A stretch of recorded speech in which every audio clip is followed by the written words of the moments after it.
Sudan Africa का चौथा सबसे बड़ा देश अचानक युद्ध के गर्त में चला गया। लेकिन यह साधारण युद्ध नहीं, यह एक सैनिक अंदरूनी टकराव है जिसके नतीजे दुनिया भर में मानवीय आपदा बन चुके हैं। आज हम बताएंगे इस जंग की पूरी कहानी, कौन लड़ा रहा है, क्यों लड़ा जा रहा है और इसके पीछे किन किन ताकतों का हाथ है।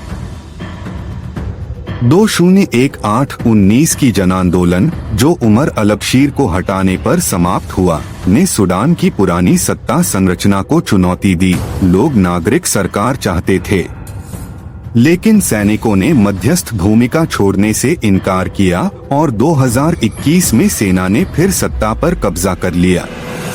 उसी सैन्य व्यवस्था के भीतर दो बड़े नेता उभरे, जनरल अब्देल फत्ताह अल-बुरहान सामान्यत सैन्य या SAF से जुड़े, और मोहम्मद हमदन दागलो उर्फ हेमेंटी, जो पारामिलिट्री समूह रैपिड सपोर्ट फोर्सेस RSF के नेता हैं। इनके बीच सैन्य एकीकरण और शक्ति बांटने पर विवाद गहराता गया और 15 अप्रैल 2023 को खुला संघर्ष शुरू हुआ। एक सूडानी आर्म्ड फोर्सेज SAF पारंपरिक सेना, जिसका नेतृत्व जनरल अल-बुरहान करते हैं। वे देश के औपचारिक सैन्य ढांचे और कुछ पड़ोसी देशों के साथ पुराने रिश्तों को बनाए रखने पर जोर देते हैं। दो रैपिड सपोर्ट फोर्सेज RSF शुरू में दरजार जैंजावीड से जुड़ा, बाद में पारामिलिट्री में बदला गया संगठन। इसका नेतृत्व मोहम्मद हमदन दागलो हेमेंटी करते हैं। RSF का स्थानीय स्तर पर बल, आर्थिक हित और अलग जनमूल दरपुर से जुड़ा बैकग्राउंड है। दोनों पक्ष एक दूसरे पर पहले हमला करने का आरोप लगाते हैं और झड़पें अब सीमित लड़ाई नहीं बल्कि व्यापक गृहयुद्ध का रूप ले चुकी हैं। यह सिर्फ व्यक्तिगत सत्ता संग्राम नहीं है, इसके पीछे कई परतें हैं।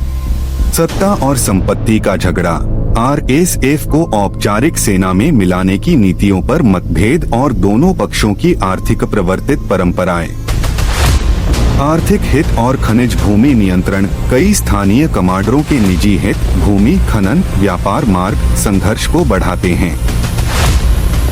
क्षेत्रीय प्रभाव खेल, सऊदी अरब, UAE, मिस्र और अन्य क्षेत्रीय शक्तियां अलग अलग समय पर किसी न किसी पक्ष से जुड़ी रहीं। समर्थन, कूटनीति या आरोपों के रूप में, जिससे यह लोकल टकराव आंशिक रूप से एक क्षेत्रीय शक्ति प्रतिस्पर्धा का मैदान बन गया।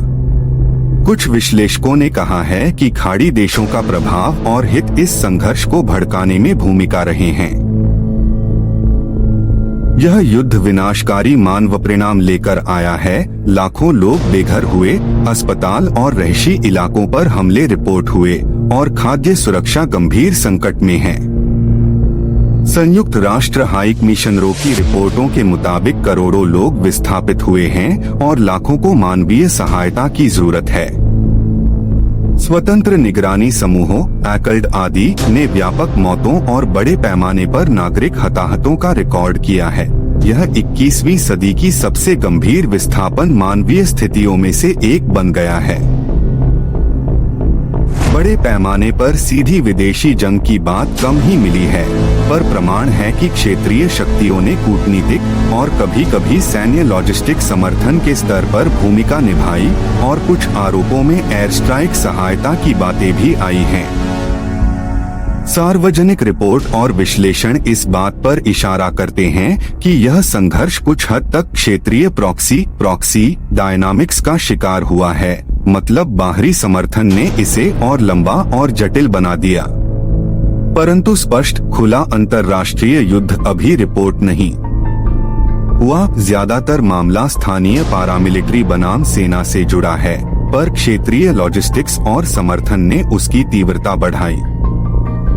हालिया महीनों में विशेषकर डारफर क्षेत्रों में RSF के बारे में नागरिकों और शरण शिविरों पर बड़े हमलों की रिपोर्टें आईं, जिनमें सैकड़ों नागरिक मारे गए और कैंपों को निशाना बनाया गया, जिनके कारण कई मानवाधिकार संगठनों और UN ने गंभीर अपराधों की चेतावनियां जारी की। ये घटनाएं बताती हैं कि युद्ध अब सिर्फ सैन्य नियंत्रण का मामला नहीं रह गया, यह सामूहिक हिंसा और संभावित जातीय लक्षित हमलों का रूप ले रहा है। एक व्यापक अंतरिम वार्ता और बलों का विलय सिद्धांततः समाधान यही होना चाहिए, पर भरोसा न के बराबर है। दो स्थिर नक्शे के साथ दीर्घकालिक हस्तक्षेप, शांति रक्षा, अंतर्राष्ट्रीय समुदाय की सहमति और संसाधन की जरूरत होगी। 3 जारी संघर्ष और लोकतांत्रिक संक्रमण का विफल होना, जिससे मानवीय संकट और बढ़ेगा। किसी भी रास्ते पर समाधान के लिए स्थानीय नेताओं, नागरिक समाज और क्षेत्रीय शक्तियों के साथ टिकाऊ समझौता जरूरी है, जिसमें आर्थिक हिस्सेदारी, सुरक्षा गारंटी और स्वतंत्र निगरानी शामिल होनी चाहिए। सूडान का संघर्ष केवल 2 सेनाओं की लड़ाई नहीं है, यह एक टूटी हुई संक्रमण प्रक्रिया, आर्थिक हितों, क्षेत्रीय राजनीति और मानवीयों की तकदीर का मेल है।